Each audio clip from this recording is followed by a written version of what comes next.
నమస్కారం. Please do subscribe AP power news. Thank you. మంత్రాలమర్రి వేదికలో వినాయకుడి దర్శనానికి భక్తుల రద్దీ. గూండాల జంక్షన్ ప్రాంతం ఆధ్యాత్మిక క్షేత్రంలా మారింది. అనకాపల్లి గూండాల జంక్షన్లో ఈ ఏడాది వినాయక నవరాత్రి మహోత్సవాలు అపూర్వమైన శోభతో కొనసాగుతున్నాయి. ప్రసన్న పంచముఖ సేవా సమితి ఆధ్వర్యంలో జీసీసీ యూత్ సహకారంతో తీర్చిదిద్దిన మంత్రాలమర్రి దేవి వేదికలో విరాజిల్లుతున్న గణనాథుడు భక్తులను మంత్రముగ్ధులను చేస్తున్నాడు. సహజ సుందరమైన మర్రి చెట్టు తీరు, తపోవనం కాలాన్ని తలపించేలా చేసిన అలంకారాలు, విద్యుత్ దీపాలతో కాంతులీలుతున్న వినాయక మూర్తితో వేదిక ఆధ్యాత్మిక క్షేత్రముగా మారిపోయింది.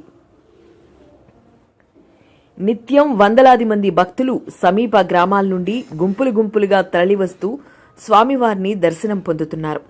ఉత్సవ కమిటీ చైర్మన్ దాడి కిషోర్ మాట్లాడుతూ, మన స్వామివారి మహిమను అనుభవించడానికి వచ్చిన భక్తులందరూ తీర్థప్రసాదాన్ని తప్పనిసరిగా స్వీకరించాలి.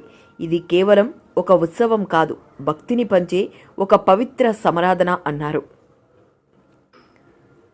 భక్తుల సౌకర్యార్థం వేదిక వద్ద తాగునీరు, ప్రసాదం పంపిణీ, పార్కింగ్, భద్రతా ఏర్పాట్లు సమగ్రంగా చేపట్టినట్లు సమితి సభ్యులు తెలిపారు. ఈ మహోత్సవాల పర్యవేక్షణలో కీలక పాత్ర వహిస్తున్న ఆడారు సూరిబాబు మాట్లాడుతూ, ఈ వేడుకల ద్వారా జీసీసీ యువతకు సేవా అవకాశాలు కల్పిస్తుంది. సమాజంలో ఐక్యత, భక్తి, సేవ త్రిసూత్రులుగా కొనసాగాలని మా ఆకాంక్ష అన్నారు. మంత్రాల మర్రి నడుమ వెలిసిన గణనాథుని మూర్తి శోభను చూడడానికి వచ్చిన భక్తులు ఉల్లాస నినాదాలతో గూండాల జంక్షన్ ప్రాంతం మొత్తం గంట సప్తమి వాతావరణంలో మునిగిపోయింది.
అక్కడ నుండి అలా పంపించు బాబా, అలా పంపించరా.